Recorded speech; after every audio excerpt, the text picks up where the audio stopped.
The waitress pulled out bubbles and made the screaming girl laugh. What she didn't know, the child's father watching from the corner booth was the most dangerous mafia boss in the city. And he'd just decided she was the only person he'd ever trust with his daughter. The coffee mug shattered against the floor. Clara Matthews didn't flinch. She'd seen worse in her 3 years working at Rosie's Diner. What made her look up wasn't the sound. It was the silence that followed. The kind of silence that happens when 40 people stop chewing, stop talking, stop breathing all at once. A little girl stood in the center of the diner, her hands pressed against her ears, her whole body trembling like a leaf in a storm. "Sophia, please." A woman in a designer coat reached for the child, her voice sharp with embarrassment. "We talked about this." Indoor voice. "Remember?" The girl's response was a scream that could crack glass. Clara's hand moved to her apron pocket out of instinct, fingers brushing the small plastic bottle she always carried. Not yet. She'd learned the hard way that some situations needed watching before jumping in. The woman, probably a nanny, Clara guessed, grabbed the girl's arm. Wrong move.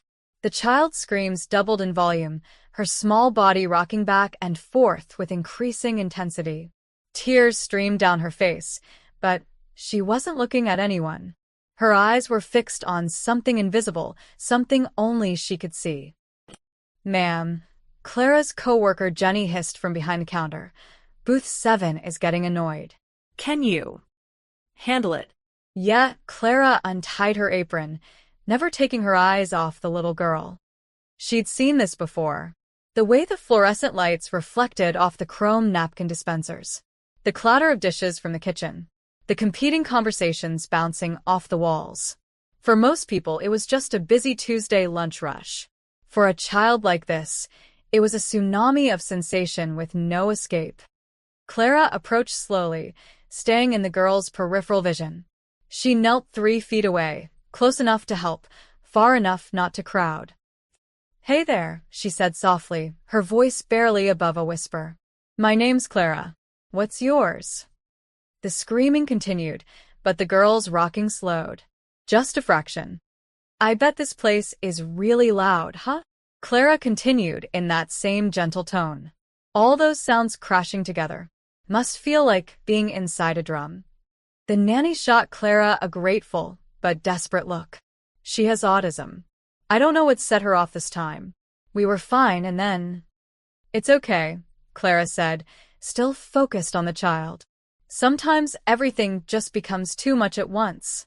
Isn't that right, sweetheart?" Slowly, carefully, Clara pulled the small bottle from her pocket.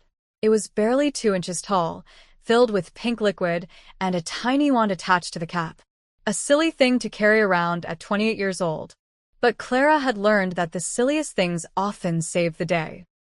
She unscrewed the cap and dipped the wand. Then she blew. A stream of iridescent bubbles floated through the air, catching the afternoon light streaming through the windows. They drifted lazily, each one a tiny floating rainbow. The screaming stopped. The little girl's hands slowly lowered from her ears. Her dark eyes, still wet with tears, tracked a single bubble as it bobbed past her nose. She hiccuped once, twice, and then her hand shot out, popping the bubble with her finger. A sound escaped her lips. Not a scream this time. A laugh. Small and surprised, like she'd forgotten what laughing felt like. Clara blew more bubbles.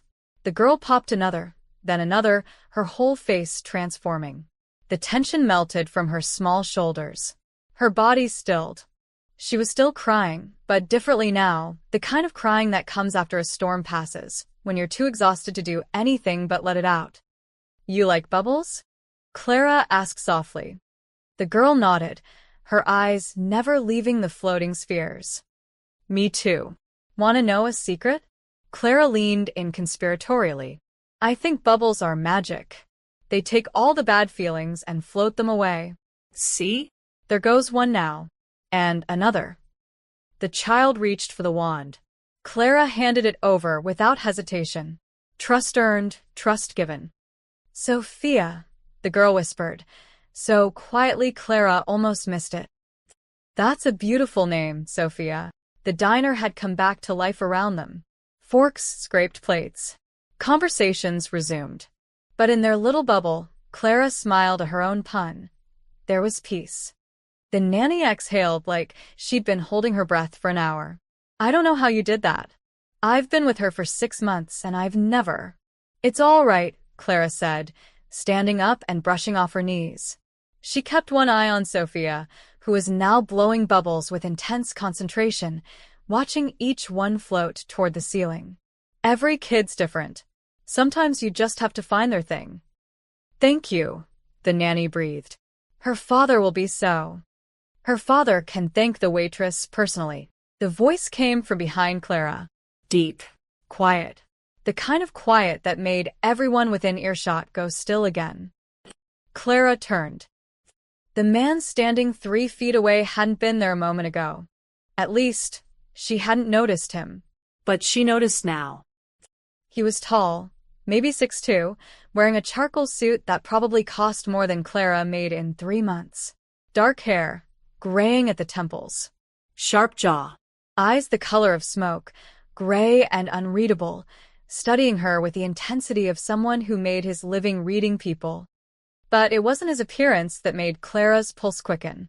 It was the 3 men standing behind him, hands clasped in front of them like Secret Service agents. It was the way every single person in the diner had suddenly found their food fascinating. It was the cellular-level certainty that she was standing in front of someone dangerous. I'm Adrian Romano, he said, extending his hand. Sophia's father. Clara's training kicked in automatically.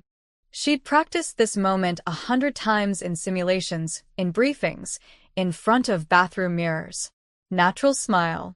Firm handshake. Maintain eye contact but don't challenge. Clara Matthews, she took his hand. His grip was warm, controlled. I'm just glad I could help.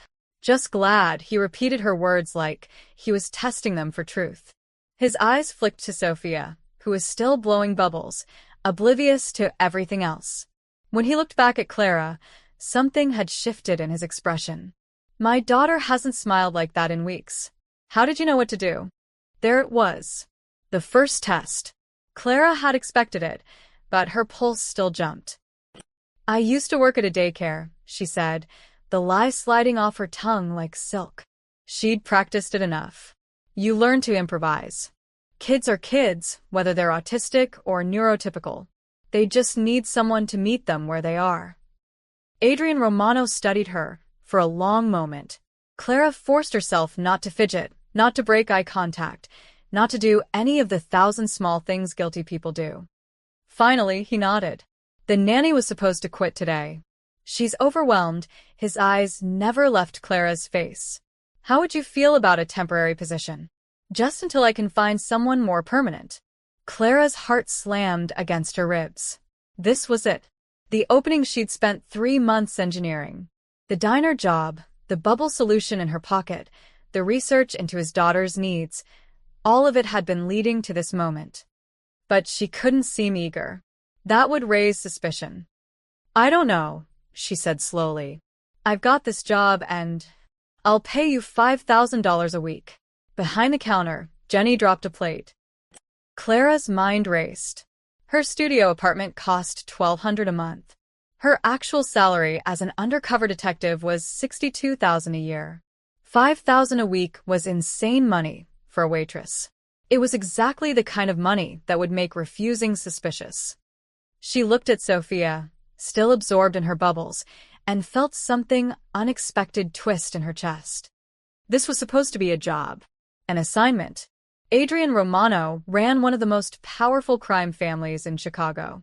He moved drugs, weapons, and money through channels the FBI had been trying to trace for 5 years. He was a target, nothing more. But the little girl laughing at Bubbles? She was just a kid who needed help. Can I think about it? Clara asked. Adrian Romano smiled. It didn't reach his eyes. Of course, he said. You have until tomorrow. He pulled a business card from his pocket and pressed it into her palm. Their fingers touched for a second. She felt calluses, unexpected on hands that wealthy. Then he walked to Sophia, knelt down beside her, and whispered something that made her giggle. He stood, nodded to his men, and they filed out of the diner like shadows. Clara stared at the card in her hand. Tomorrow, her real mission would begin. She just hoped she was ready. Clara sat in her car outside the diner for 20 minutes after her shift ended, staring at Adrian Romano's business card. The right move was obvious. Call her handler, report the contact, accept the job offer. This was exactly what 3 months of surveillance and planning had been designed to achieve, away inside Romano's inner circle. So, why were her hands shaking? She pulled out her phone and dialed a number that wasn't saved in her contacts. It rang twice. Matthews, Detective Sergeant Marcus Reed's voice was clipped, efficient. "Tell me you have good news. He offered me the job." Silence on the other end. Then, the daughter? Had a meltdown in the diner. I calmed her down. He was watching. Clara closed her eyes, seeing Sophia's face transform from anguish to wonder as the bubbles floated past. Reed. She's just a little girl. She's got nothing to do with her father's organization that's responsible for 17 homicides in the past 2 years? The one flooding the South Side with fentanyl. Reed's voice hardened. Remember why you're doing this, Clara. Remember what Romano's product did to your sister. Clara's jaw clenched. She didn't need the reminder. 15 months ago, her sister Emma had overdosed on heroin cut with fentanyl. The supply chain had led straight back to Romano's operation. Emma was 23. She'd been clean for 6 months before the relapse that killed her. I remember, Clara said quietly. Then you know this is bigger than one kid. We get Romano, we save hundreds of lives. Thousands. Reed's tone softened slightly. I know it's hard, but you're a good cop, Matthews. The best undercover we've got. That's why you're on this. What if he runs a background check? We've had Clara Matthews established for 4 months. Social security number, credit history, rental records, former employers. All of it checks out. You worked at Little Sprouts Daycare in Milwaukee for 2 years before moving to Chicago last spring. You're clean. He doesn't feel like someone who trusts easily. That's why you're going to be exactly what he needs, someone who can handle his daughter when nobody else can. You've done the research. You know her triggers, her patterns. Use it. Reed paused. When do you start? Clara looked at the card again. Gold embossed letters. An address in Lincoln Park, one of the wealthiest neighborhoods in Chicago. He wants an answer by tomorrow. Then call him tonight. The longer you wait, the more suspicious it looks. Clara ended the call and sat in the silence of her car. Through the diner window, she could see Jenny wiping down tables, the same routine they'd done together for 3 months. Jenny thought Clara was saving up for nursing school. She thought Clara's name was really Clara Matthews, that she'd really worked in daycares, that her life story wasn't an elaborate FBI construction. Everyone Clara had met in the past 4 months believed a lie. Tomorrow, she'd add Adrian Romano and his daughter to that list. Her phone buzzed. A text from an unknown number. The offer stands until 9 a.m. After that, I find someone else. AR. Clara stared at the message. Even his text felt like a test. Decide now. Show your hand. Prove you're who you say you are. She typed back. I'll take the job. When do I start? The response came within seconds. Car will pick you up tomorrow at 8 a.m. Bring a week's worth of clothes. You'll live in. Live in. Clara's stomach dropped. She'd expected visits, maybe some overnight stays. But living in Romano's house meant no privacy, no backup close by, no easy extraction if things went wrong. It also meant complete access. Another text. Address? Clara sent her apartment address, the FBI lease studio in Wicker Park that matched her cover story. Not too nice, not too shabby. Exactly what a former daycare worker turned waitress could afford. See you tomorrow, Clara. She dropped the phone in her lap and pressed her palms against her eyes. This was what she wanted. What she'd worked for. Emma's face flashed in her mind.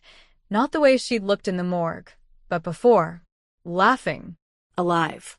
Making stupid jokes and stealing Clara's fries and talking about going back to school. Emma had been someone's daughter too. Someone's sister. She'd mattered. And Adrian Romano's organization had killed her as surely as if they'd put a gun to her head. But Sophia's face intruded on the memory. Those dark eyes, wide with fear, and then wonder. The way she'd reached for the bubble wand with such trust. The sound of her laugh. "She's not your problem," Clara whispered to herself. "She's just part of the job." The words felt hollow.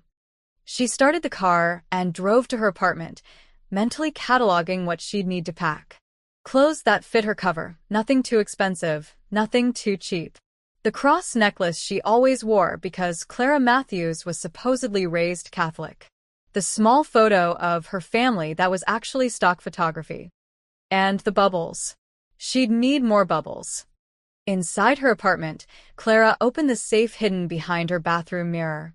Inside was her real badge, her real ID, her service weapon. Detective Clara Reyes, Chicago PD, Special Investigations Unit. 28 years old. 5 years on the force. 2 undercover operations before this one. This was the biggest yet. She touched the badge once, a reminder of who she really was, then locked the safe again. Tomorrow, Detective Clara Reyes would disappear completely. Tomorrow, Clara Matthews would walk into a crime lord's home and smile like she belonged there. Tomorrow, the real mission would begin. She packed her bag, set her alarm for 6 a.m., and lay in bed staring at the ceiling. Sleep wouldn't come. It never did the night before deep cover began. Instead, she ran through her training, maintain the character, never break cover, trust no one, remember the objective. Get evidence. Bring down Romano. Get justice for Emma. The plan was simple. So, why did it already feel complicated?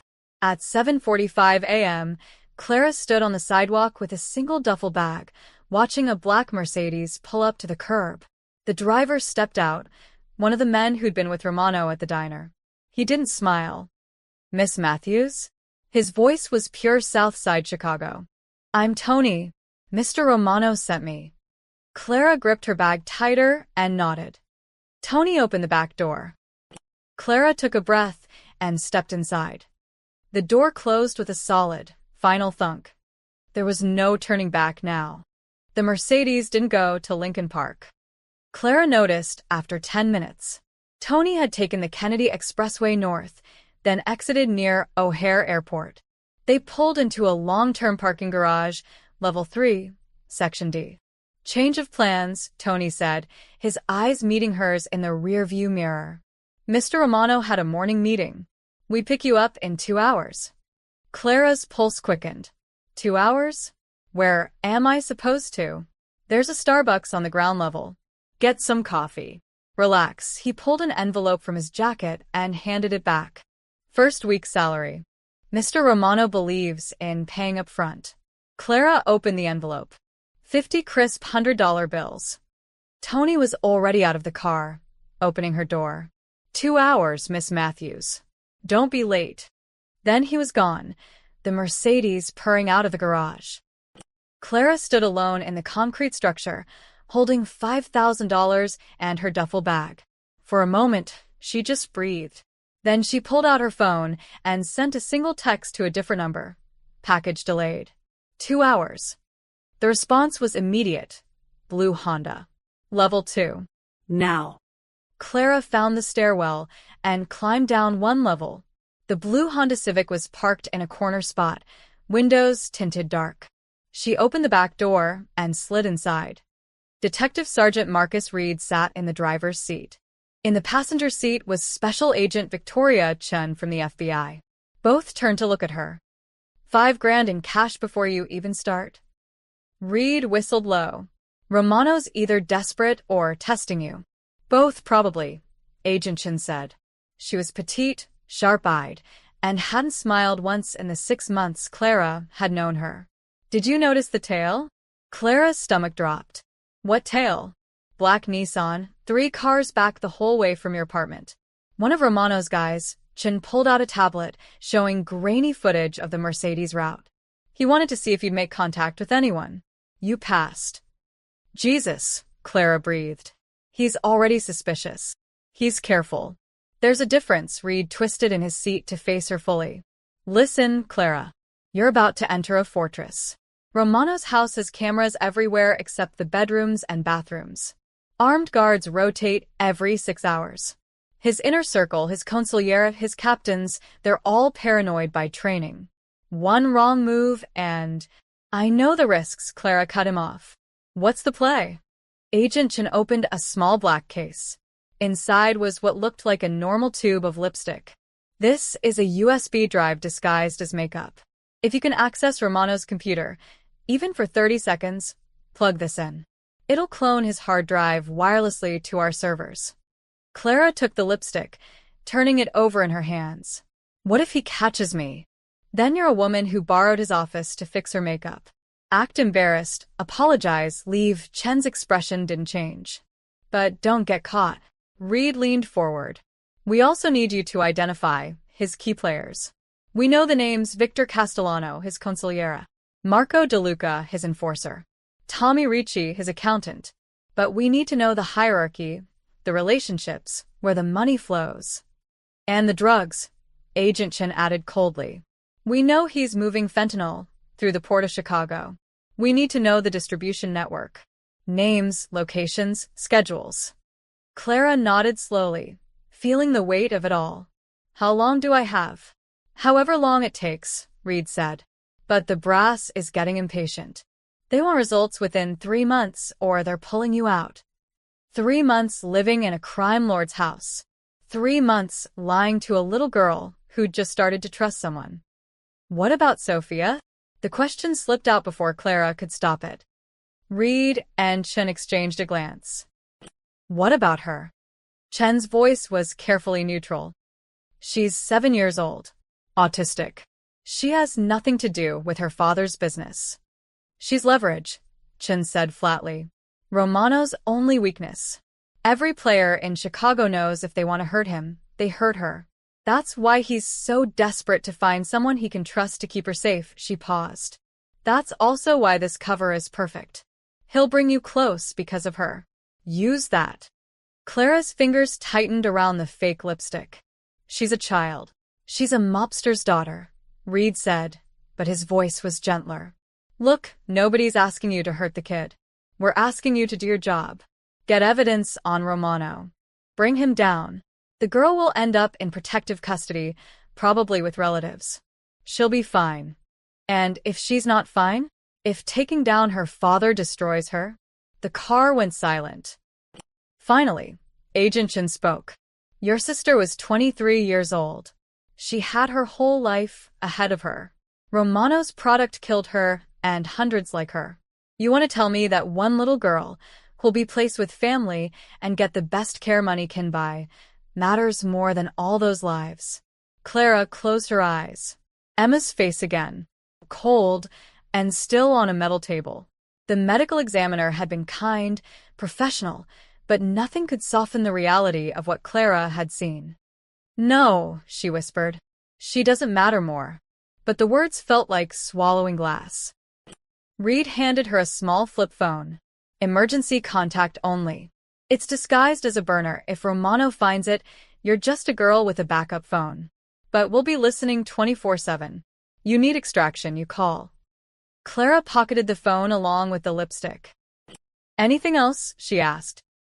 Yeah, Reed's expression was serious. Don't let him get in your head. Romano's charming when he wants to be. He'll seem reasonable, even kind. He'll justify everything he does. Don't buy it. He's a killer who hides behind expensive suits and a sick kid. Clara nodded, but Sophia's laugh echoed in her memory. The pure joy on her face when the bubbles floated past. The way she'd whispered her own name like it was a secret gift. I should go, Clara said. The 2 hours are almost up. She climbed out of the Honda, duffel bag in hand. Before she closed the door, Chen called out, Detective Reyes? Clara paused. It had been months since anyone had called her by her real name. Don't forget who you are, Chen said. And why you're doing this. Clara nodded once and shut the door. She walked back up to level 3 and found a concrete pillar to lean against. She had 40 minutes before Tony returned. 40 minutes to be Clara Reyes, to remember her badge and her oath and her sister's face. Then she'd become Clara Matthews again. And she'd walk into Adrian Romano's home with a smile. At exactly 2 hours, the black Mercedes pulled up. Tony stepped out, his face unreadable. "Ready, Miss Matthews?"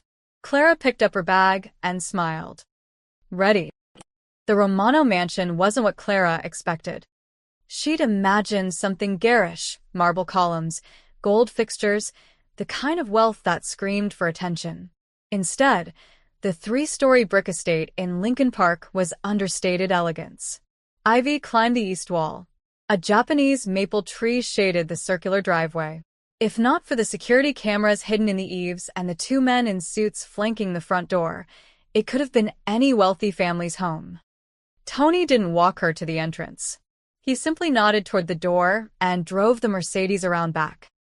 Clara climbed the stone steps alone. Before she could knock, the door opened. The woman standing there was 60-something, gray hair pulled into a tight bun, wearing a black dress that suggested staff rather than family. Her eyes were cold as January. "You're the new girl, not a question. An accusation." "Clara Matthews. I'm here too." "I know why you're here." The woman stepped aside, but barely. Clara had to turn sideways to enter. "I'm Mrs. Castellano. I manage the household. You'll report to me and Mr. Romano.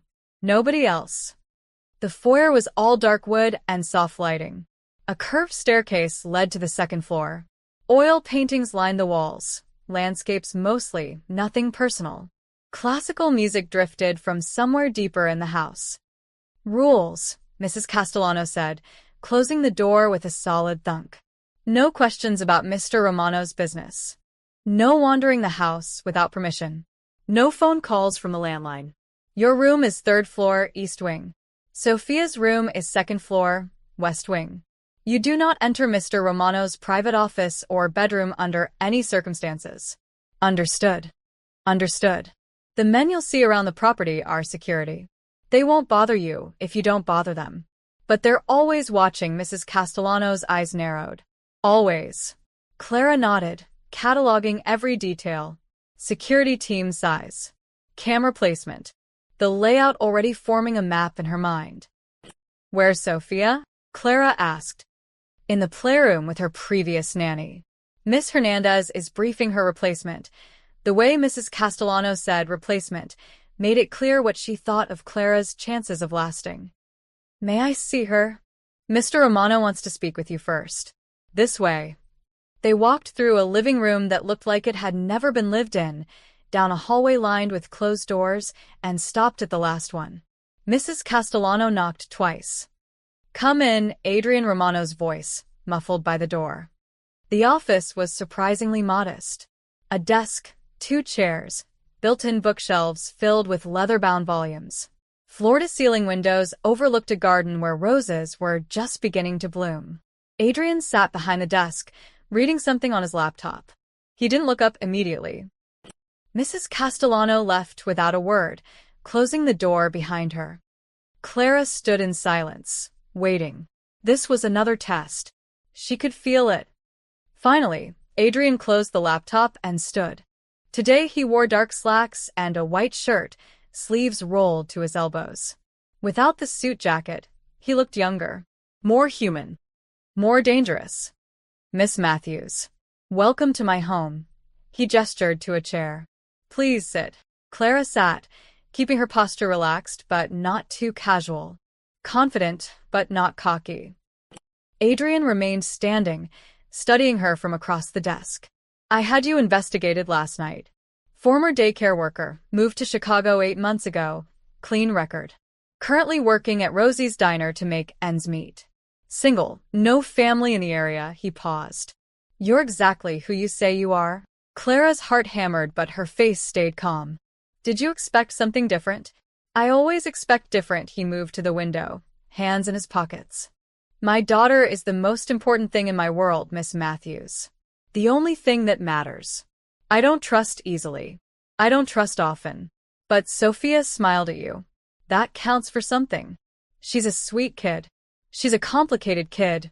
Adrian turned to face her. Her mother died when Sophia was 3. Car accident. Since then, she's been difficult to reach. She doesn't like to be touched. She doesn't speak much. Most people frighten her. Clara heard the pain beneath his words. Whatever else Adrian Romano was, he was a father struggling with a child he couldn't help. But yesterday, he continued, you gave her bubbles and she laughed. You didn't push, didn't force, didn't try to fix her. You just met her where she was. That's all she needed. Can you do it again? Every day? When she has meltdowns at 3 a.m. When she won't eat for 2 days.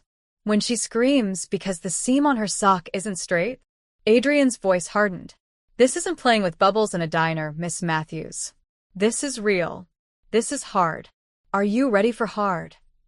Clara met his eyes. I'm ready. A knock at the door interrupted them. Mrs. Castellano entered, her expression tight. Sir, Miss Hernandez is leaving now. Sophia is asking for the bubble lady. Something flickered in Adrian's face. Surprise, maybe. Or hope. Take Miss Matthews to the playroom, he said. Clara followed Mrs. Castellano up the curved staircase to the 2nd floor. She counted doors, noted windows, memorized the floor plan. 4 men in suits were stationed at various points, one at the top of the stairs, one in the hallway, 2 outside what must be Adrian's private quarters. They all watched her pass with identical suspicious stares. The playroom door was painted sky blue with white clouds. Mrs. Castellano opened it without knocking. Sophia, you're new. She didn't get to finish. Sophia stood in the center of the room surrounded by scattered toys. When she saw Clara, her whole face lit up. She ran, actually ran, and threw her small arms around Clara's legs with such force it nearly knocked her over. Bubbles. Sophia squealed. You came back. Clara's breath caught. She knelt down, letting Sophia's weight settle against her. The little girl was wearing a yellow dress and mismatched socks. Her dark hair was pulled into pigtails that were already coming loose. Hi, Sophia, Clara said softly. I told you I'd see you again. Miss Hernandez said you weren't real. That I dreamed you, Sophia pulled back, her dark eyes searching Clara's face. But you're real. Very real. And I'm going to stay here with you for a while. Would you like that? Sophia nodded, so hard her pigtails bounced. Then she grabbed Clara's hand, that simple gesture of trust, and pulled her toward a corner where dozens of stuffed animals sat in a precise circle. Tea party, Sophia announced. You have to come to the tea party. Mr. Bear is waiting. Behind them, Mrs. Castellano made a small sound. Clara glanced back and saw genuine shock on the older woman's face. She doesn't. She never, Mrs. Castellano stammered. She doesn't let anyone touch her.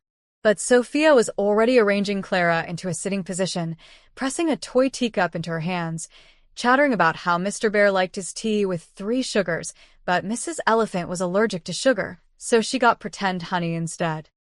Clara looked up to see Adrian standing in the doorway. He wasn't looking at Sophia. He was looking at Clara, his expression unreadable. But his hands gripped the doorframe so tightly his knuckles had gone white. In that moment, Clara understood.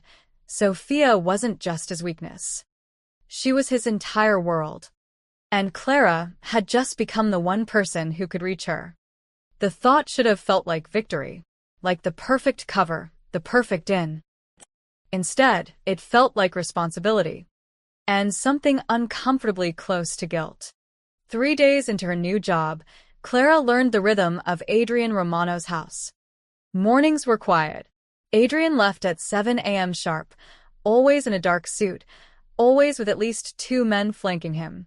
He'd stop at Sophia's door first, crack it open, watch his daughter sleep for exactly 30 seconds, then leave without a word. Afternoons belonged to Sophia. Clara would spend hours in the playroom, the garden, or Sophia's room, wherever the little girl felt comfortable. They'd blow bubbles, arrange stuffed animals, read the same 3 books over and over because Sophia loved the repetition. Evenings were when the house came alive.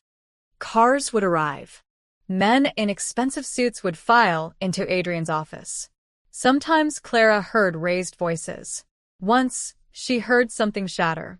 But mostly, she heard nothing, just the low murmur of conversations behind closed doors. And Clara watched. Always watched. On her fourth night, she was reading to Sophia when she heard footsteps in the hallway. Through the cracked bedroom door, she saw 3 men pass. Adrian, a silver-haired man in his 60s, and a younger guy built like a linebacker. "The shipment's ready," the silver-haired man said. "Port Authority inspection is scheduled for Thursday, but our guy will be working that day. Should be clean."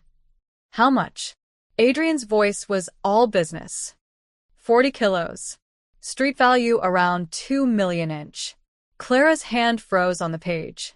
40 kilos of what? Cocaine? Heroin? The fentanyl that killed Emma? "And once upon a time," Sophia whispered, poking Clara's arm. "You stopped reading." Clara forced a smile. "Sorry, sweetheart. Where were we?" But her mind was racing. Port Authority. Thursday. A corrupted inspector. This was exactly the kind of intelligence Reed and Chin needed. After Sophia fell asleep, Clara slipped the emergency phone from her pocket and texted, "Shipment Thursday. Port of Chicago. 40 kilos. Corrupt inspector." The response came within minutes.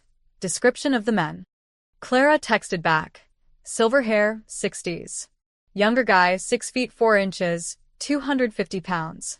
Victor Castellano and Marco DeLuca. Good work. Keep going. Clara deleted the texts and hid the phone in her pillowcase. Mission progressing. Evidence gathering. Everything going according to plan. So, why did her chest feel tight? The next morning, Clara woke to screaming. She bolted from her third-floor room and ran down 2 flights of stairs. Sophia's door was open. Inside, the little girl was on the floor, rocking violently, her hands pressed over her ears. Breakfast was smashed across the carpet. Eggs, toast, orange juice soaking into the white rug. Mrs. Castellano stood helplessly in the corner. "She won't let me near her. I tried to feed her and she just..." "It's okay," Clara said, kneeling 5 feet from Sophia. "I've got her." But Sophia wasn't calming. Her screams pitched higher. Clara noticed the texture of the eggs, scrambled, wet, touching the toast. For a child with sensory issues, it probably looked like a nightmare. "Sophia," Clara said gently, "can you tell me what's wrong?" "Touching." Sophia shrieked. "They're touching. Make them stop touching." Clara understood immediately. She turned to Mrs. Castellano. "She needs her food separated. Nothing can touch. And the eggs need to be dry. Overcook them. Mr. Romano insists she eats healthy." "Mr. Romano isn't here," Clara's voice was firm. "Get her plain toast, dry eggs, and juice in a cup with a straw. Everything on separate plates." Mrs. Castellano looked offended but left. Clara started humming, a soft, repetitive tune. She'd learned that Sophia responded to patterns, to predictability. Slowly, the screaming faded to whimpers. "They were touching," Sophia whispered, tears streaming down her face. "I hate when they touch." "I know. We'll fix it. I promise." By the time Mrs. Castellano returned with properly separated food, Sophia had calmed enough to eat. She took small, careful bites, her whole body still trembling. Clara heard footsteps and looked up. Adrian stood in the doorway in a t-shirt and sweatpants, the first time she'd seen him in anything but a suit. His hair was messy. He looked like he'd just woken up. And his eyes were devastated. "I heard her screaming from 3 floors away," he said quietly. "I thought," he stopped, jaw clenching. "I thought someone had hurt her." "It was the eggs," Clara explained. "They were touching the toast. She needs everything separated." Adrian stared at his daughter, who was now eating peacefully, like the meltdown had never happened. "I didn't know that. Most people wouldn't. I'm her father. I should know." The pain in his voice was raw. "I've had 6 nannies in 2 years. None of them lasted more than 3 months. None of them could." He gestured helplessly at Sophia. Do what you do. Clara wanted to feel triumph. This was vulnerability, proof that Adrian needed her, that her cover was solid. Instead, she felt something uncomfortably like sympathy. It's not about knowing everything, Clara said. It's about paying attention. Sophia tells you what she needs. You just have to listen differently. Adrian was quiet for a long moment. Then he walked into the room and sat on the floor across from his daughter. Not close enough to crowd her. Just present. Sophia, he said softly. I'm sorry about breakfast. Sophia looked at him, a piece of toast halfway to her mouth. You didn't make breakfast. Mrs. Castellano did. But I told her how to make it. And I was wrong, he paused. Will you forgive me? Sophia considered this with the seriousness of a judge. Then she nodded. Okay. But tell her no more touching food. No more touching food, Adrian promised. I'll tell everyone. Sophia went back to eating. Adrian stayed on the floor, just watching her. The early morning light caught his profile, the tired lines around his eyes, the gray in his hair. He looked like a man carrying the weight of the world. Clara's phone buzzed in her pocket. Probably Reed, wanting an update, wanting more evidence, wanting her to remember why she was here. But all she could see was a father who didn't know how to help his own daughter. A man who moved drugs that killed people. A man who just apologized to a 7-year-old about scrambled eggs. How could someone be both? Thank you, Adrian said, not looking at Clara, for understanding her when I can't. You understand her, Clara said. You just show it differently. He finally met her eyes. Do I? In that moment, Clara saw past the crime lord, past the dangerous reputation, past the man who ordered shipments of poison into the city. She saw someone who was afraid. Afraid of failing the one person who mattered most. And for the first time since taking this assignment, Clara felt the careful walls around her mission begin to crack. Yeah, she said quietly. You do. Adrian held her gaze for one more second. Then he stood, kissed the top of Sophia's head. She tolerated it without flinching, and left the room. Clara pulled out her phone and deleted Reed's unread message, without looking at it. She'd report later. Right now, she had a little girl to take care of. And a growing suspicion that this job was going to destroy her in ways she hadn't anticipated. Clara was in the garden with Sophia, watching the little girl carefully arrange pebbles by size, when she heard the voices. The library windows were open. Adrian's office was on the other side of the house, but the library connected to it through an interior door. And voices carried. You're making a mistake, Adrian. Clara recognized the voice. Victor Castellano, the silver-haired man she'd seen in the hallway. Mrs. Castellano's husband, she'd learned. Adrian's consigliere, his most trusted advisor. Careful, Victor. Adrian's voice was dangerously quiet. That sounded like a challenge. It's a concern. A legitimate one. Another voice. Marco De Luca, the enforcer. We don't know this girl. She shows up out of nowhere, wins over your kid in 5 minutes, and now she's living in your house? It stinks. Clara's hands stilled on the pebbles. Sophia looked up at her, sensing the tension. Keep sorting, Clara whispered. You're doing great. But she moved closer to the windows, straining to hear. I had her investigated, Adrian said. She's clean. Investigations can be faked. A third voice. Older, rougher. Tommy Ricci, the accountant. I've faked enough background checks to know. You want me to dig deeper? Real deep. No, Adrian's response was immediate. Leave her alone. Why? Victor pressed. Give me one good reason why we should trust a stranger in your home during the most sensitive operation we've run in 5 years. Silence. Clara's heart hammered. What operation? The port shipment? Something bigger. She helped Sophia, Adrian finally said. That's reason enough. Bullshit, Marco's voice rose. You've gone soft, boss. That kid's got you twisted up. First you won't let us do the casino job because it's too risky with her in the house. Then you pull back on the Brooklyn deal because you want to be home for her bedtime. And now you're bringing in some random waitress because she blows bubbles? Watch your mouth, Marco. Adrian's voice could have cut steel. That's my daughter you're talking about. And this is our organization, Victor said, calmer but no less firm. The family we've built over 30 years. You think the Salvatores won't notice you've got a weakness living under your roof? You think Constantine and his Russians won't see an opening? One hit on this girl, and you're compromised. Then make sure there's no hit. Or get rid of her before she becomes a problem, Tommy again. There's plenty of other nannies. Ones we can vet properly. Ones we can control. No. Adrian. I said no. A chair scraped. Clara imagined Adrian standing, using his height to dominate the room. Sophia has been unhappy for 4 years. 4 years of therapists and specialists and nannies who lasted weeks before quitting.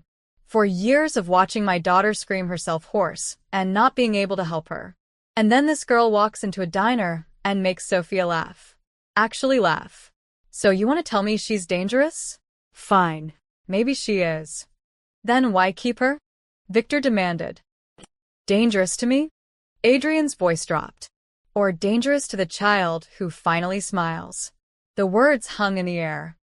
Clara felt something twist in her chest. He was defending her. A man who'd built an empire on violence and crime was defending her because she'd made his daughter happy. And she was lying to him every single day. I understand your concern, Adrian continued, his tone more measured now. I do. But Sophia needs stability. She needs someone who understands her. Clara is that person. Until I have reason to believe otherwise, she stays. Just like that. Marco sounded incredulous. You're willing to risk everything on a gut feeling? I'm willing to risk everything for my daughter. That's not new information, gentlemen. What if she's a plant? Tommy asked. What if someone sent her? The feds have been sniffing around since the Rodriguez bust. What if this is how they get inside? Clara's blood went cold. Then she would have made a move by now, Adrian said. But there was something in his voice, doubt, maybe, suspicion. She's had access to the house for a week. Nothing's missing. No questions asked. She does her job and goes to bed. You sure about that? Victor asked. You watch her every second. The cameras do. Clara's stomach dropped. Of course there were cameras. She'd known that. But hearing Adrian confirm he was watching her, looking for mistakes. Cameras don't catch everything, Marco muttered. Then what do you suggest? Adrian's patience was wearing thin. You want to bug her room? Follow her to the bathroom? Treat her like a criminal for the crime of being good with children. I want you to be careful, Victor said quietly. You're not just a father, Adrian. You're the head of this family. Your decisions affect all of us. If this girl brings heat, we all burn. Noted. Is it? Victor pressed. Because from where I'm sitting, you're already attached. I see how you look at her. Not just as Sophia's caretaker. As. Enough. Adrian's voice cracked like a whip. We're done here. The Thursday shipment proceeds as planned. Marco, you handle port security. Tommy, the payment's ready. Offshore account, untraceable. Good. Victor, anything else? Any actual business to discuss? A pause. Then, just be careful, Adrian. That's all I'm asking. This girl shows up at the exact right moment, says all the right things, fits perfectly into the space Sophia needs filled. Doesn't that seem convenient? Life is rarely convenient, Adrian said. Sometimes we just get lucky. And sometimes, Victor replied, we get played. Footsteps approached the door. Clara grabbed Sophia's hand. Come on, sweetie. Let's go inside and get a snack. But I'm not done sorting. We'll finish later. I promise. Clara hurried Sophia through the garden door and into the kitchen, her mind racing. They knew something was off. They were watching her, suspicious, waiting for her to slip. And Adrian? He was defending her. But Victor was right, he was also watching, searching for proof that his instincts were wrong. The kitchen door swung open. Clara's heart jumped. But it was just Mrs. Castellano, her expression even colder than usual. Mr. Romano wants to see you, she said. In his office. Now. Sophia tugged Clara's hand. Don't go. Stay and play. I'll be right back, sweetheart. I promise.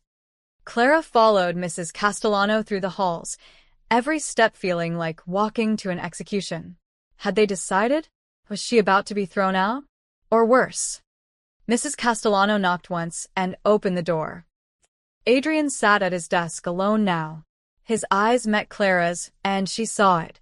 The suspicion Victor had planted. The doubt. He was looking at her the way a predator studies prey, trying to decide if she was a threat. Close the door, Adrian said quietly. Mrs. Castellano left. The door clicked shut. Clara was alone with a man who could make her disappear with one phone call. And he knew she was hiding something. The question was, did he know what? Adrian gestured to the chair across from his desk. Sit. Clara sat, keeping her expression neutral despite her racing heart. Adrian didn't speak immediately. He opened a drawer, pulled out a folder, and placed it on the desk between them.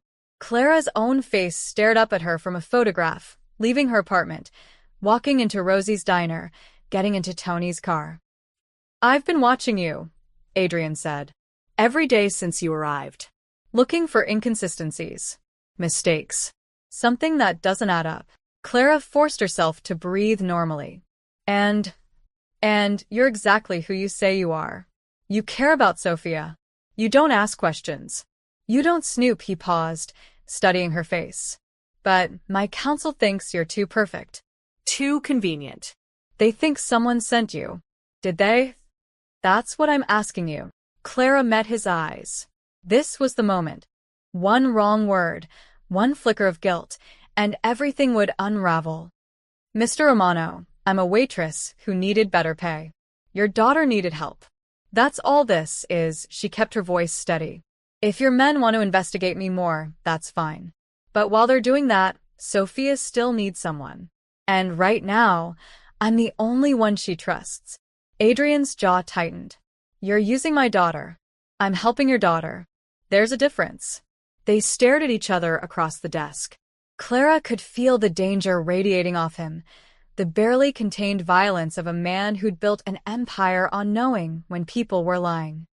Finally, Adrian closed the folder. Victor wants me to fire you. Marco wants me to have you followed everywhere. Tommy wants a full deep dive investigation, the kind that takes weeks and costs a fortune. What do you want? I want to trust you, the admission seemed to cost him.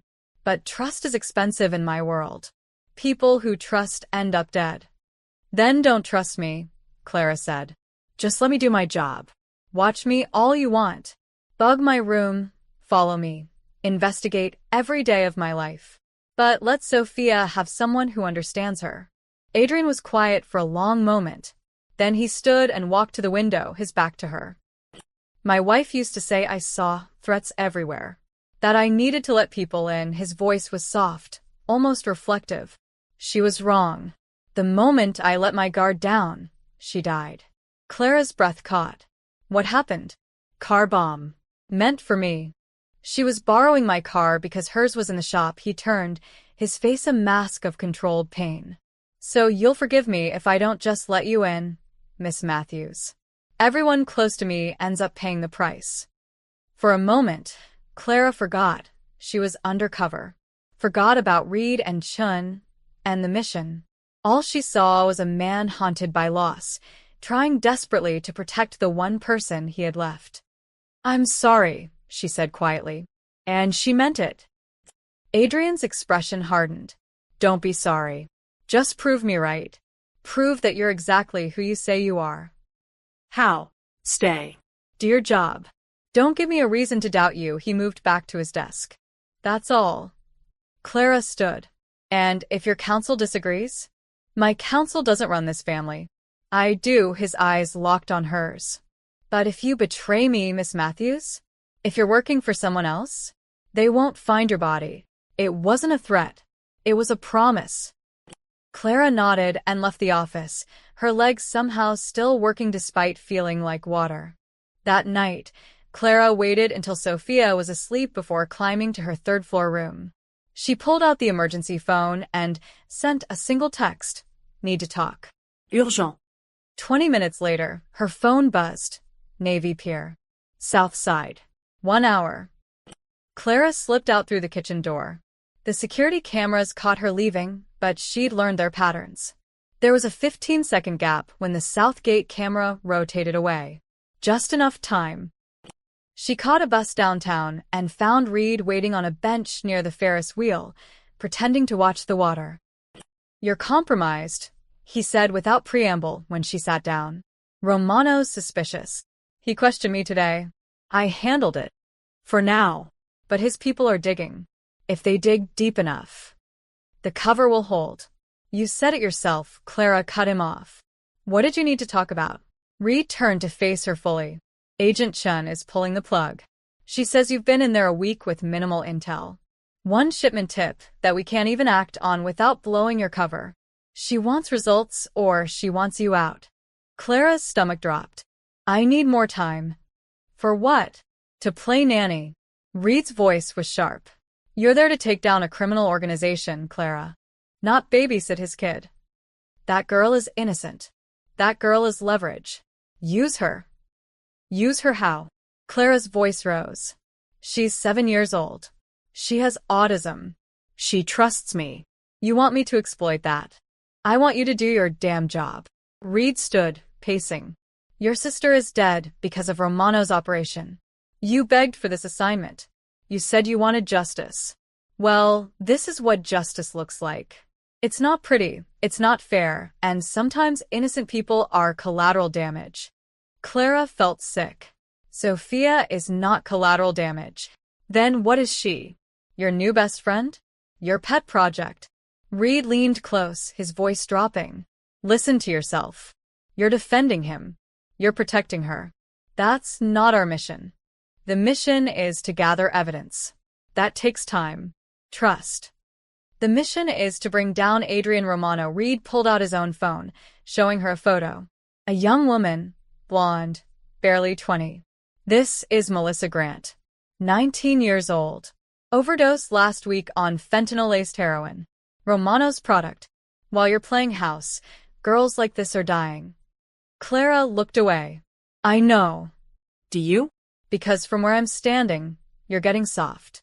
You're starting to care about them." Reed's expression hardened. "That's how undercovers fail, Clara. They forget which side they're on." "I haven't forgotten." "Then prove it. Chun wants actionable intelligence in 48 hours, or she's extracting you. Find Romano's distribution network. Get into his computer. Do whatever you have to do. And, if I can in 48 hours. Then you failed. And we'll find another way in." Reed stood. "Don't come to this meeting spot again. Too risky.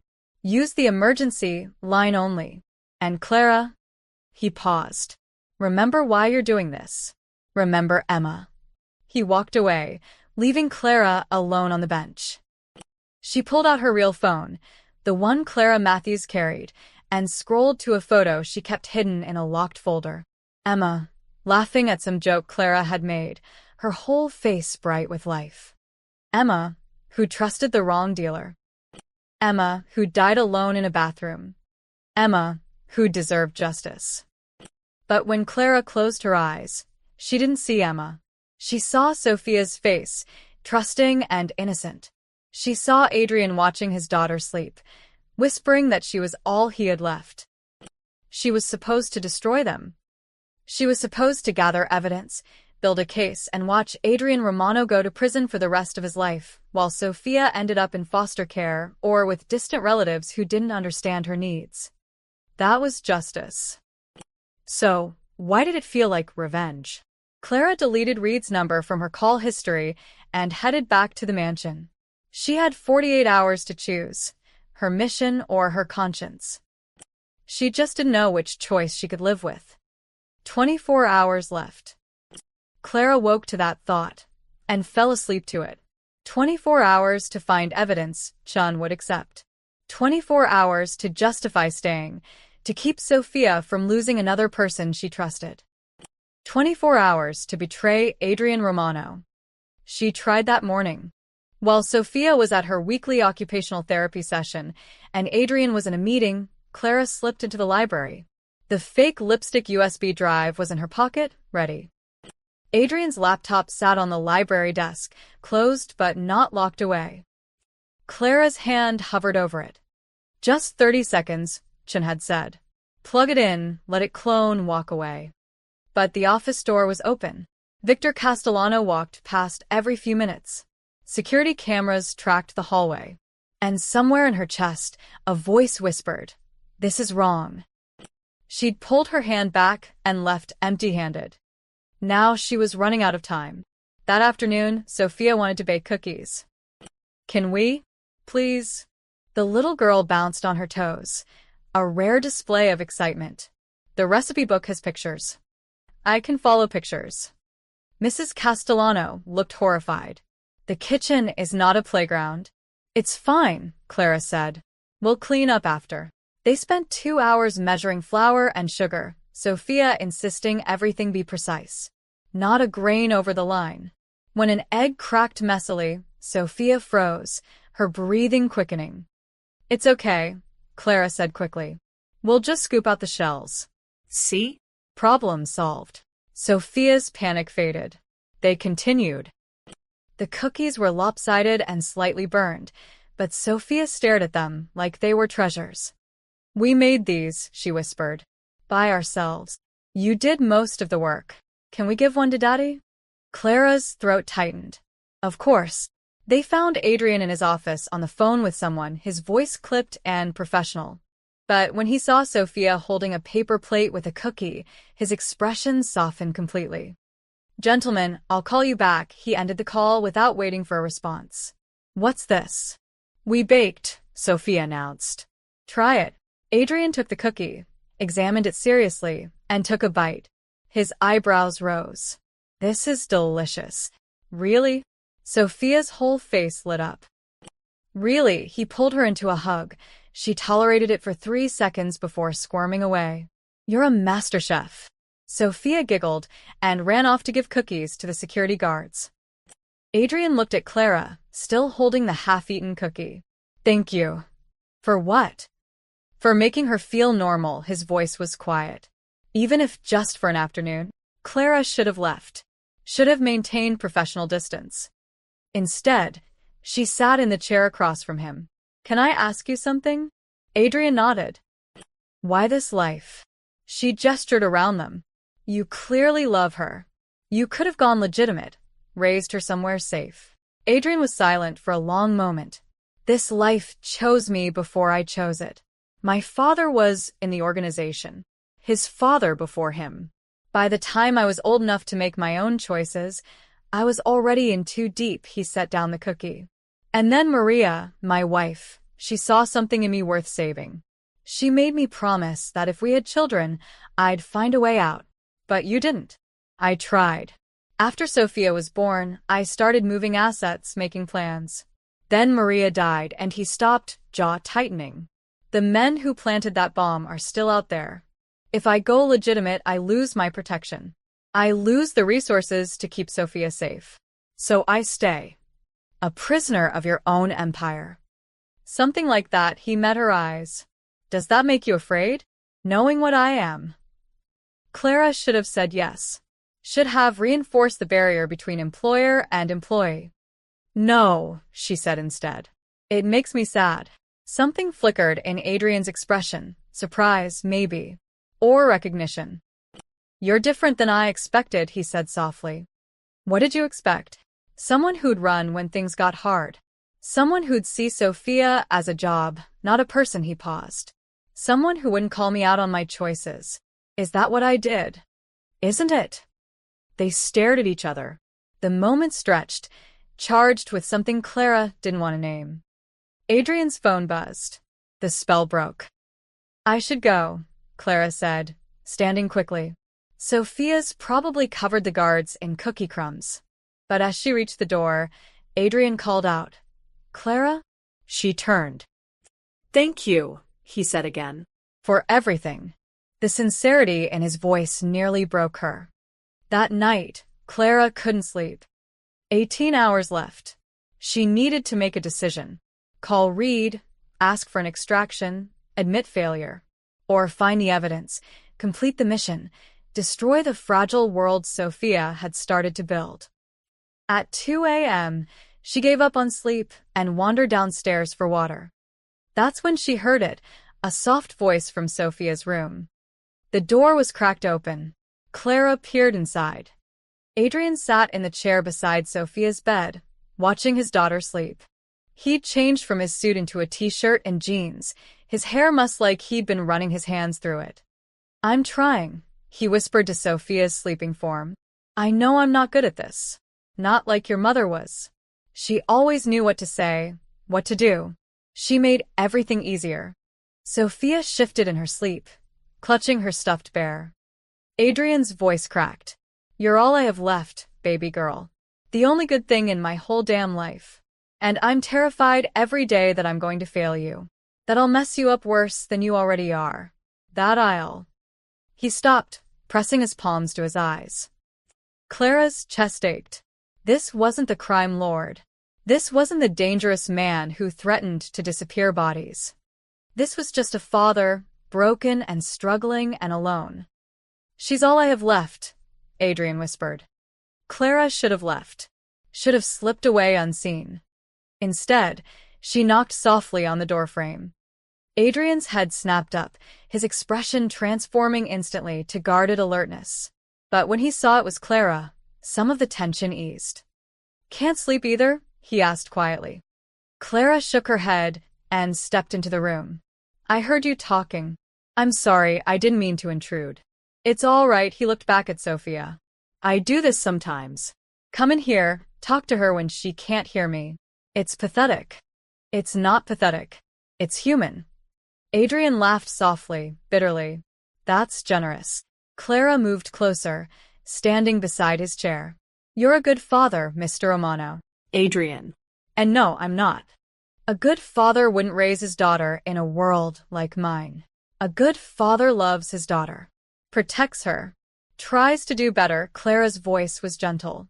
"That's you." Adrian looked up at her. In the dim light from Sophia's nightlight, his eyes were vulnerable in a way she'd never seen. "Why do you care?" he asked. "You barely know us." "Because I'm supposed to destroy you," Clara thought. "Because you're a criminal, and I'm a cop, and this is my job." "Because Sophia deserves someone who cares," she said instead. "And so do you." The words hung between them. Adrian stood slowly, and suddenly he was close. Too close. Clara could smell his cologne, see the flecks of gold in his gray eyes. "You're dangerous, Clara Matthews," he said softly. Her pulse raced. "Why?" "Because I'm starting to believe you actually mean that." They stood in the darkness, inches apart, the sleeping child between them a reminder of everything at stake. Clara knew she should step back, should remember who she was, what she was doing here. But all she felt was the devastating weight of guilt and attraction, and something that felt terrifyingly like real emotion. "I should go," she whispered. "Yeah," Adrian agreed. But neither of them moved. Finally, Clara forced herself to step back, to leave the room, to flee to her own quarters before she did something unforgivable. Behind her closed door, she pulled out the emergency phone with shaking hands. 15 hours left. She typed, "I need more time." Reed's response was immediate, no extensions. "Evidence by 9 a.m. or extraction. Those are your orders." Clara stared at the message until it blurred. Then she made her choice.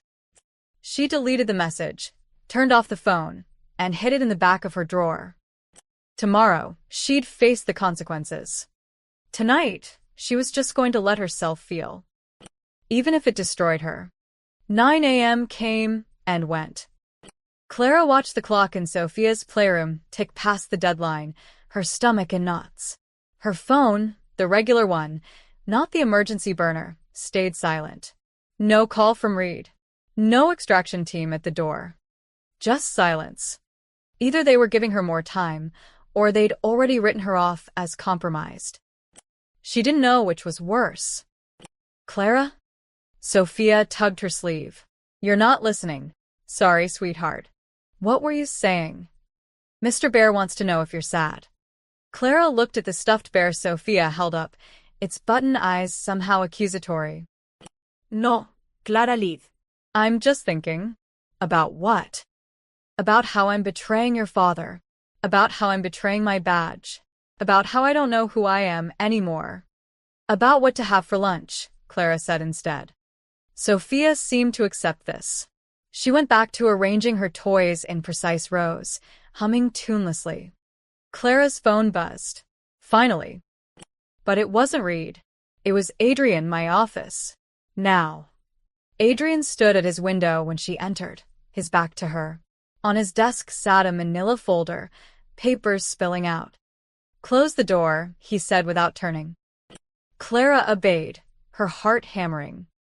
Adrian finally faced her. His expression was unreadable. I need to ask you about Milwaukee, the city where Clara Matthews had supposedly worked. The carefully constructed backstory. What about it? Little Sprouts Daycare. You said you worked there for 2 years. That's right. Funny thing. Adrian moved to his desk, pulling out a paper. I called them. They confirmed you worked there. Said you were excellent with the children. Very reliable. Clara's shoulders relaxed slightly. The FBI had covered that base. But then I talked to a parent who used to bring her kid there. Adrian's eyes locked on hers.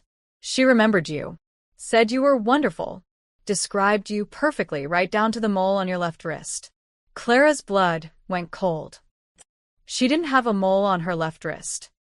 The real Clara Matthews did, Adrian continued. She died in a car accident 7 months ago. Single vehicle collision outside Milwaukee. Very tragic. The room spun. How had he? You've been using a dead woman's identity, Adrian said softly. Which means everything you've told me is a lie. Clara's training kicked in. Deny. Deflect. Create reasonable doubt. I don't know what you're. Don't, Adrian's voice cut like a blade. Don't insult my intelligence. I know what fake identities look like. I've created enough of them. Clara's mind raced. If he knew she was using a false identity, extraction protocols said to abort immediately. But if she ran now, she'd never get another chance at Romano. And Sophia would wake up to find another person had abandoned her. Who are you working for? Adrian asked. FBI? DEA? Chicago PD? Clara said nothing. Adrian laughed, a bitter, angry sound. And to think I was starting to trust you. Starting to believe that maybe, just maybe, someone actually gave a damn about my daughter for who she is, not what she could get from me. I do care about Sophia. Liar. Adrian slammed his hand on the desk. Everything about you is a lie. Your name. Your past. This whole caring persona. What's the play? Get close to me through my daughter? Make me trust you, so you can gather evidence.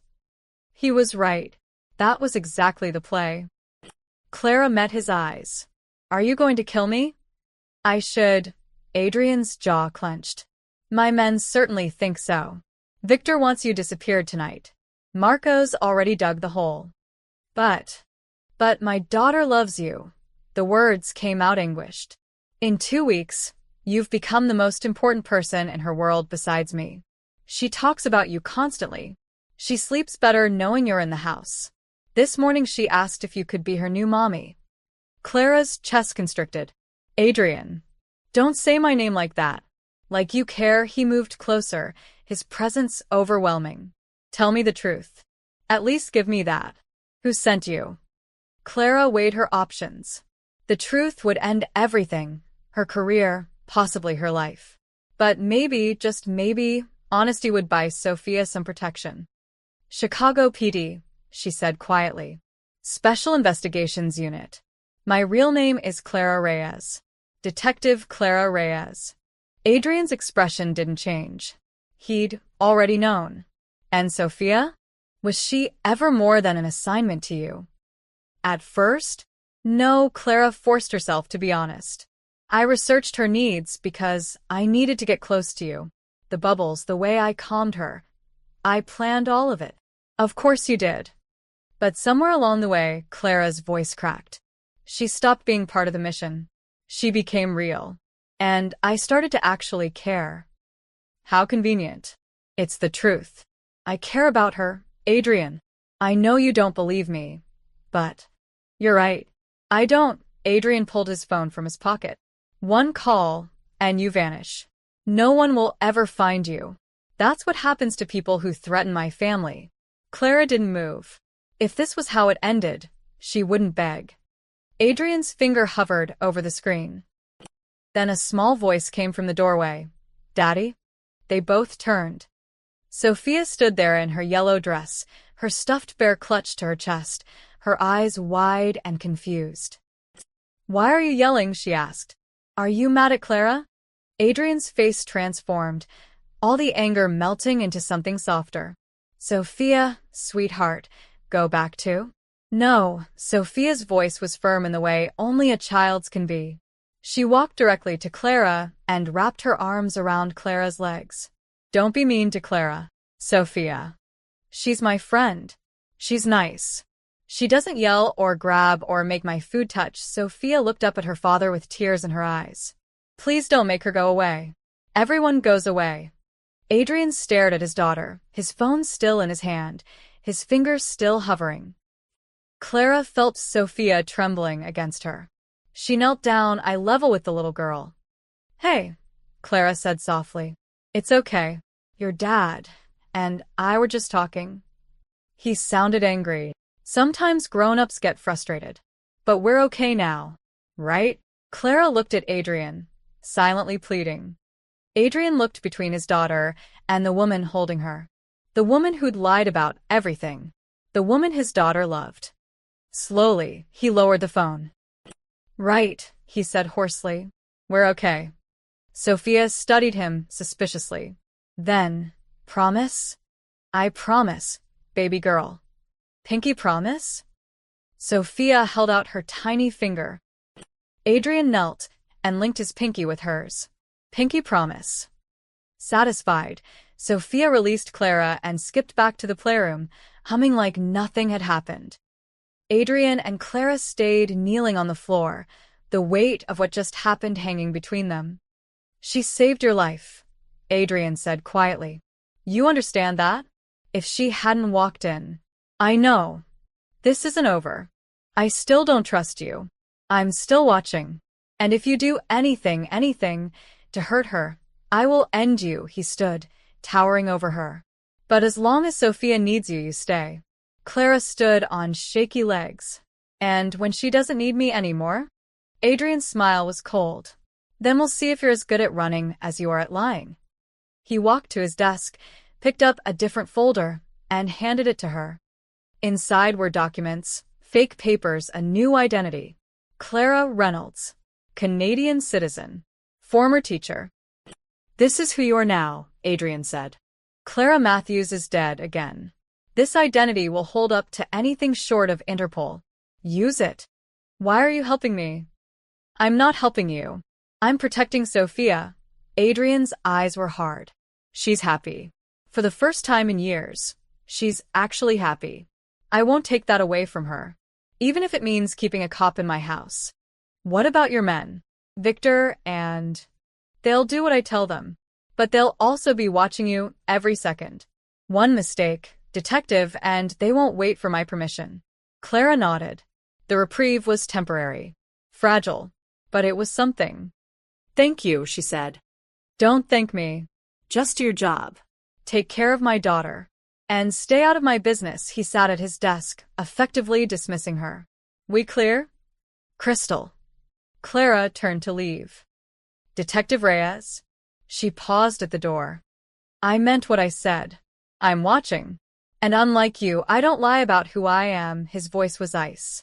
I'm a monster who loves his daughter. Remember that before you decide where your loyalties lie. Clara left the office, her whole body shaking.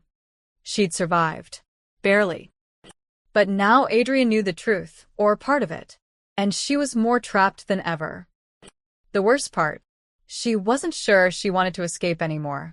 3 days after Adrian learned the truth, life continued in an uneasy truce. Clara took care of Sophia. Adrian watched Clara like a hawk.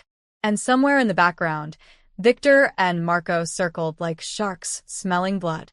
On Thursday afternoon, Sophia begged to go to the park. Please. She bounced on her toes. I want to feed the ducks. We have bread. Clara said we could.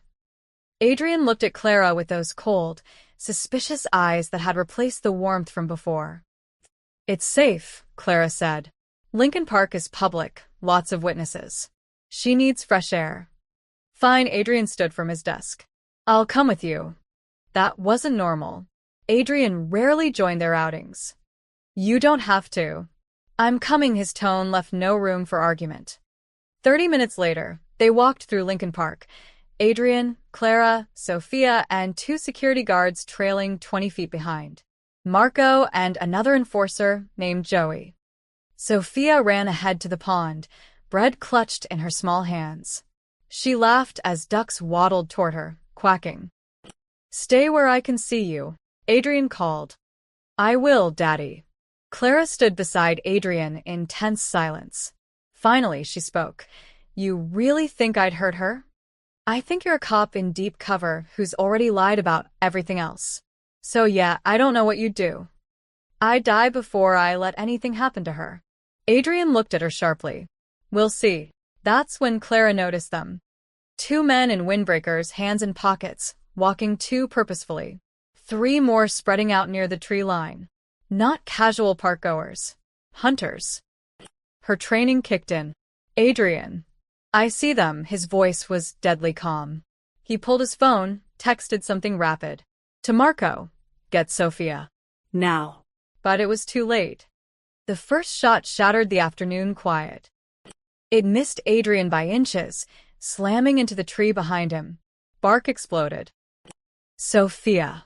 Adrian screamed. The little girl stood frozen by the pond, bread scattered at her feet, her hands over her ears as the sound overwhelmed her. Clara didn't think. She ran. More gunshots. People screaming. Marco and Joey returning fire. But Clara only saw Sophia, small and terrified and vulnerable. She reached the girl as another shot rang out. Clara grabbed Sophia, wrapped herself around the child's body, and dove behind a concrete bench. Bullets punched into the ground where they'd been standing a second before. I've got you, Clara breathed into Sophia's hair. I've got you, baby. Close your eyes. Sophia was screaming, her whole body shaking, but Clara kept her covered. She risked a glance around the bench. 5 attackers, all armed. Professional. This wasn't random, this was a hit. Marco went down with a bullet to the shoulder. Joey was pinned behind a tree. And Adrian. Adrian had his own gun out, firing with cold precision at the approaching men. But he was exposed, outnumbered. One of the attackers shouted, "The girl, get the girl, and we've got leverage." They were coming for Sophia. Clara made a split-second decision. She'd taken an oath as a cop. She'd been trained at Quantico. And right now, none of that mattered as much as the terrified child in her arms. Sophia, listen to me, Clara grabbed the girl's face. I need you to run to those trees. Don't stop. Don't look back. Run. I'm scared. I know, but you're brave. I've seen it. Now run. Clara pushed Sophia toward the tree line just as one of the attackers rounded the bench. He raised his gun at the fleeing child. Clara didn't hesitate. She launched herself at him, using techniques she'd learned in tactical training, grabbed his wrist, twisted, used his momentum against him. The gun discharged into the air as she swept his legs. He went down hard. Clara grabbed the fallen weapon and fired. The shot was perfect, center mass, exactly like she'd been trained. The attacker collapsed. Clara spun, finding the next threat. Another gunman had Sophia in his sights. Clara fired twice more. Both shots found their target. The man dropped. Time seemed to slow. Clara was dimly aware of sirens in the distance. Of Adrian staring at her with something between shock and recognition. Of Marco taking down another attacker. But mostly she was aware of Sophia, crouched behind a tree, alive and safe. Police, drop your weapons. Unmarked cars screeched into the park. Cops poured out, including one Clara recognized. Detective Sergeant Marcus Reed. Their eyes met across the chaos. His expression said everything. What the hell have you done? But Clara was already moving. She dropped the gun, raised her hands, and ran to Sophia. The little girl threw herself into Clara's arms, sobbing. You saved me, Sophia whispered. You saved me. Always, Clara breathed. I'll always save you. Adrian approached slowly, his own weapon holstered, his eyes locked on Clara. He'd seen everything. The way she moved, the precision of her shots, the tactical training that no waitress or daycare worker would ever have. He knew what she was. But he'd also seen her shield his daughter, seen her take down 2 armed men to protect Sophia, seen her choose his child over her cover. Detective Reed's voice cut through the moment. He stood 10 feet away, badge displayed. You need to come with us. Adrian's hand moved to his holster. Don't, Clara said quickly, still holding Sophia. Please, Adrian, don't. She's one of yours, Adrian said to Reed, his voice deadly quiet. This whole time, you had a cop in my house. Sir, I need you to step back. She was gathering evidence, building a case, using my daughter. I wasn't using her. Clara stood, putting herself between Adrian and Reed. I was protecting her. I am protecting her. By lying?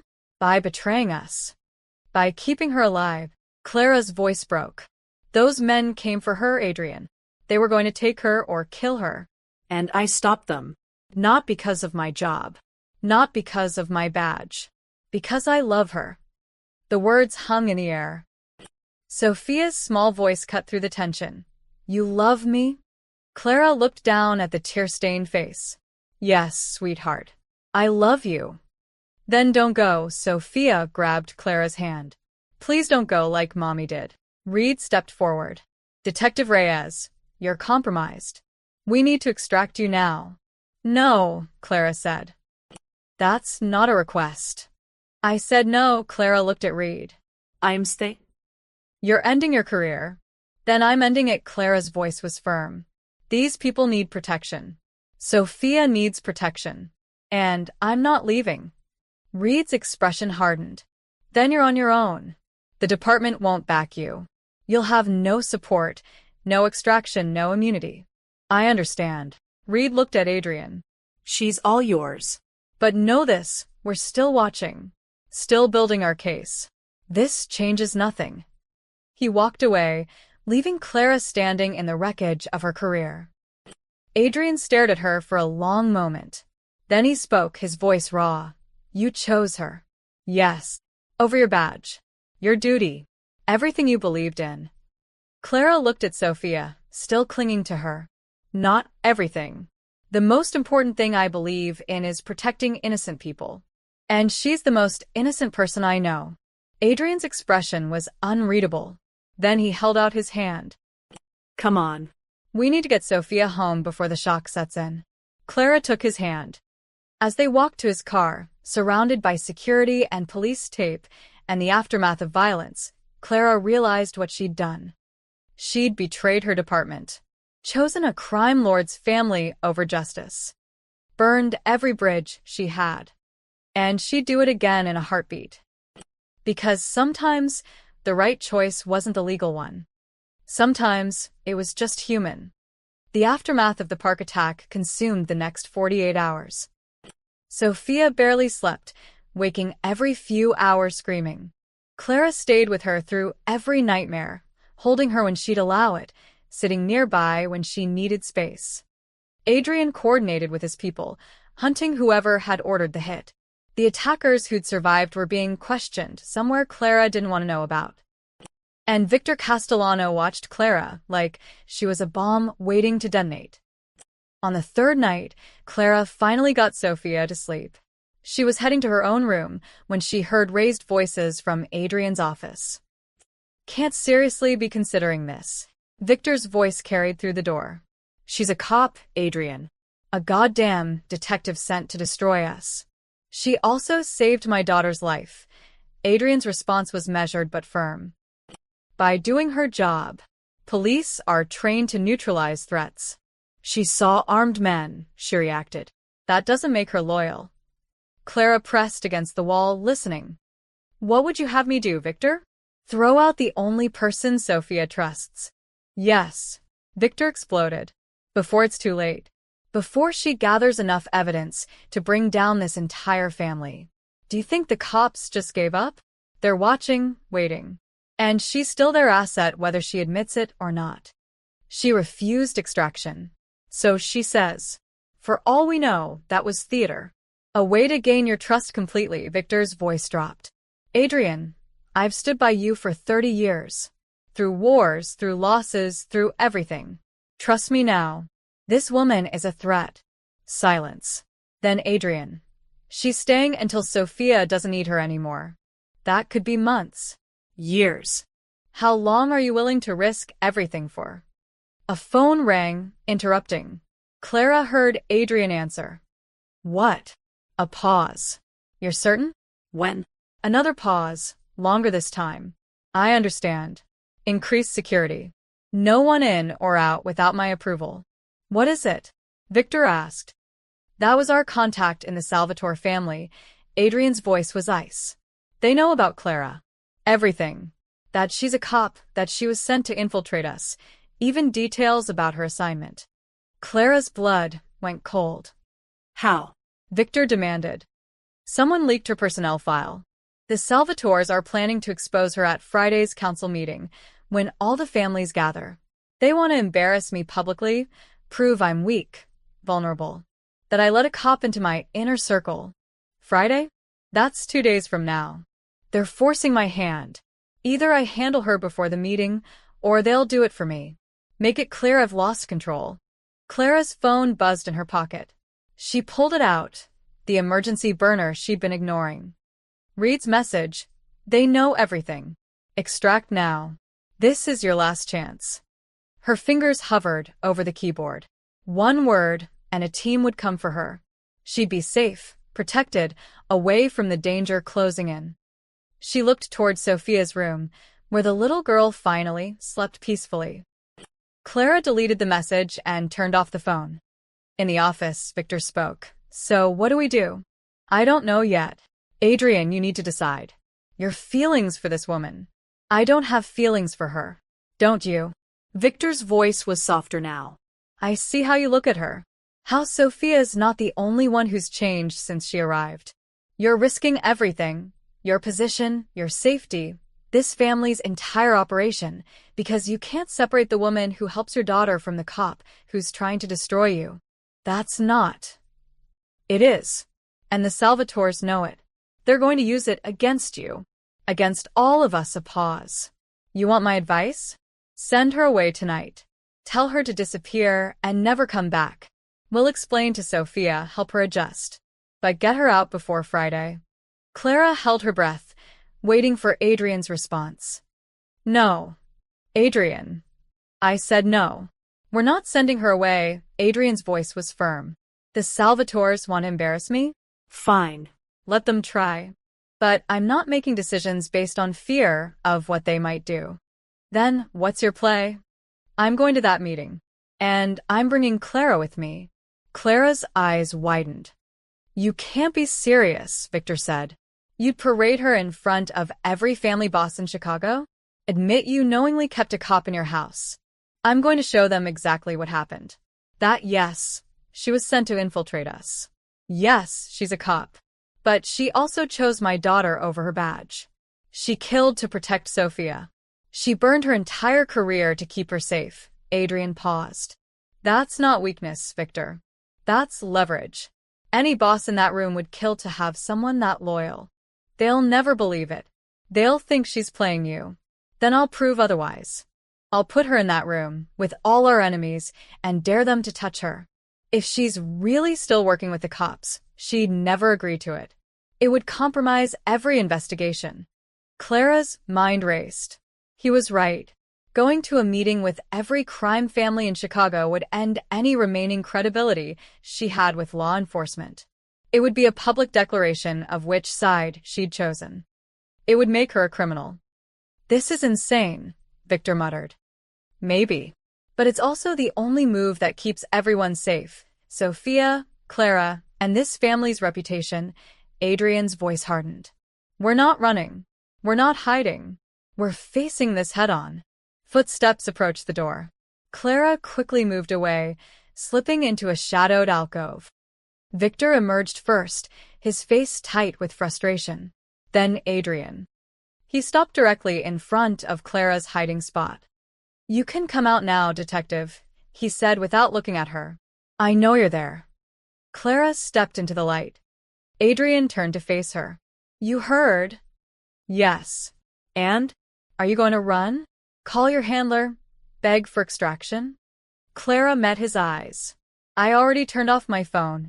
Something flickered in Adrian's expression. The meeting's Friday at 8 p.m. You'll come with me. You'll stand in front of every crime boss in the city while the Salvatores reveal who you really are.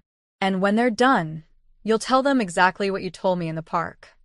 That I chose Sophia. That you chose us. Adrian moved closer.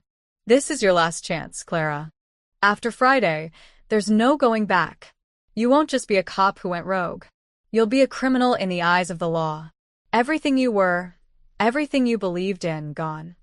Clara thought about Emma, about the oath she'd taken, about the badge locked in her apartment safe. Then she thought about Sophia's nightmares, about the trust in her eyes, about a little girl who'd lost so much already. I understand, Clara said. I'll be there. Adrian studied her for a long moment. I hope you know what you're doing. So, do I. He walked away, leaving Clara alone in the hallway. She pulled out her regular phone and sent one final text to read. I'm out. Don't look for me. His response came immediately. You're making a mistake. Maybe she was. But it was her mistake to make. Clara went to her room, pulled out the lockbox where she kept her real badge, and stared at it for the last time. Detective Clara Reyes had died the moment she chose a mobster's daughter over justice.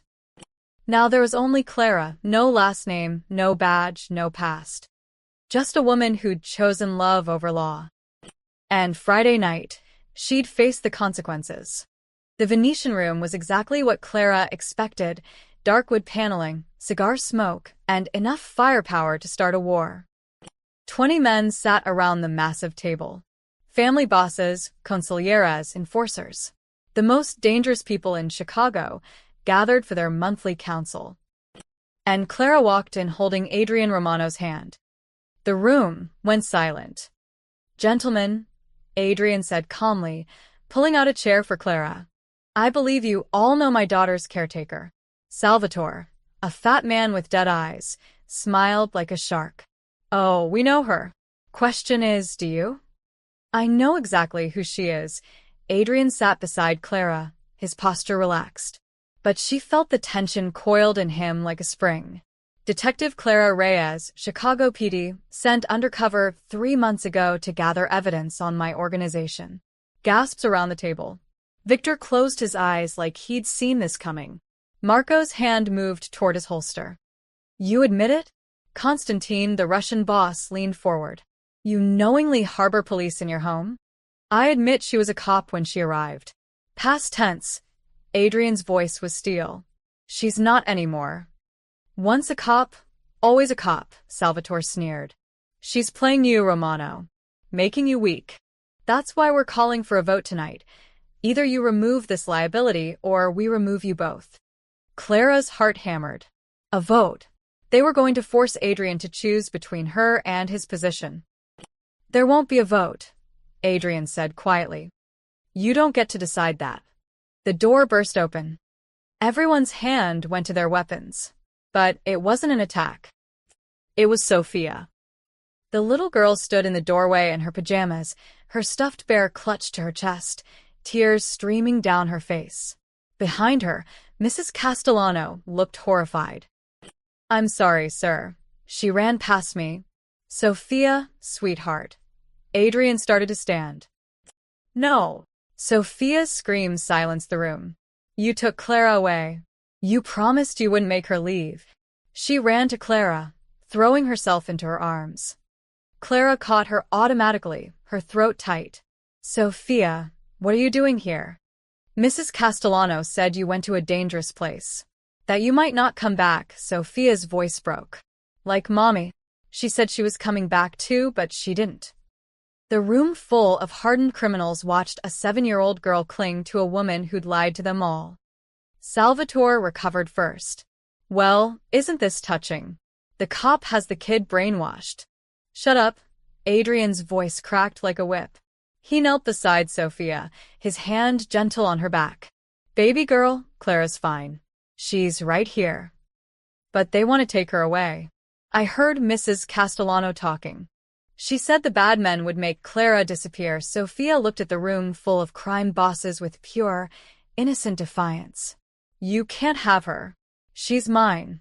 Constantine laughed. A genuine sound. The child has more spine than half this room. Salvatore wasn't amused. This is exactly the problem, Romano. You've let sentiment compromise your judgment. The girl's attached to a cop. That's unacceptable. You're right, Adrian said quietly. Clara's breath caught. No. He couldn't. It is unacceptable, Adrian continued, standing. It's unacceptable that my daughter has had to lose everyone she's ever loved. It's unacceptable that she's spent 4 years terrified of the world. And it's unacceptable that any of you think I'll sacrifice the one person who's given her hope. He pulled out his gun. The room erupted, chairs scraping, weapons drawing. Victor shouted something. Marco moved to Adrian's side. But Adrian didn't point the gun at Clara. He pointed it at Salvatore. This is how this ends, Adrian said, his voice deadly calm. Clara Reyes stays. She's under my protection, under this family's protection. Anyone who touches her, threatens her, or even looks at her wrong answers to me personally. You'd start a war over a cop? Salvatore's face was purple. She's no cop to me. Adrian's eyes never left Salvatore's. She's the woman who saved my child. Twice. She gave up everything, her career, her badge, her future, to protect an innocent little girl. That's more loyalty than I've seen from half this council. The Salvatores won't stand for this. Then the Salvatores can try me. Adrian cocked the gun. Right here, right now. Because I'm done negotiating my daughter's happiness. The silence stretched. 20 seconds. 30. Finally, Constantine spoke. I vote we accept Romano's decision. Heads turned. The Russian shrugged. What? Man protects his family. That's honorable. Besides, anyone who can turn a cop, make her burn her whole career? That's the kind of loyalty money can't buy. One by one, the other bosses nodded. Even Victor, though he looked pained. Salvatore was the last. This isn't over, Romano. Yes, Adrian said softly. It is.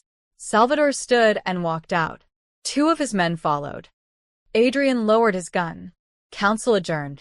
The room cleared quickly. Soon it was just Adrian, Clara, Sophia, Victor, and Marco. Victor approached Clara. You understand what just happened? He risked everything for you. Started a potential war with the Salvatores. Put a target on his back. I know, Clara whispered. You better be worth it, but there was something almost like respect in his eyes. After Victor and Marco left, Adrian knelt in front of Sophia. You're supposed to be asleep, troublemaker. Are you mad? No, baby. I could never be mad at you, he kissed her forehead. But you need to go back to bed now. Clara will tuck you in.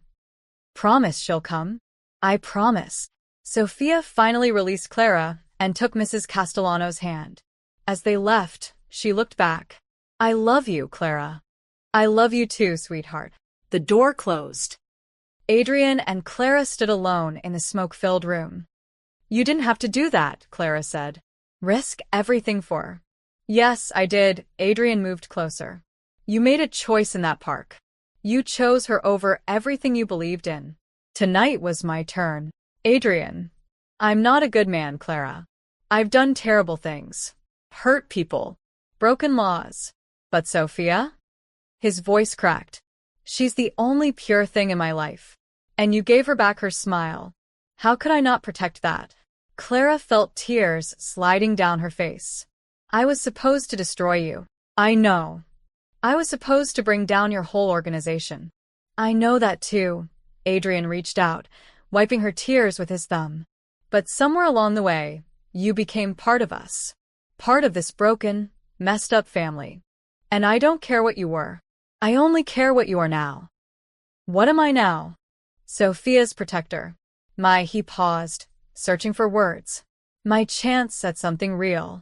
Clara laughed through her tears. A crime lord and a disgraced cop. That's not exactly a fairy tale. No. But it's ours. He kissed her then, soft and careful, like she might disappear. When they broke apart, Clara whispered, I can't go back. You know that, right? I burned every bridge. I'm a criminal now in the eyes of the law. Then I guess you'll fit right in. Adrian smiled, a real smile, the first she'd seen. Welcome to the family, Clara. Whatever your last name is these days. How about Romano? The words slipped out before she could stop them. Adrian's breath caught. You mean that? Ask me again in a year. When you're sure I'm not still secretly gathering evidence. I'm sure now. How? Because you're still here. Because you chose her. Because he pulled her close. Because I see the truth when I look at you. And the truth is you love us. Despite everything we are. Clara rested her head against his chest, hearing his heartbeat. Yeah. I do. Upstairs, Sophia was probably already asleep, dreaming of bubbles and tea parties and a world where people didn't leave. And for the first time in months, Clara wasn't Detective Reyes or Clara Matthews. She was just Clara. A woman who'd traded justice for love. And somehow, impossibly, found both.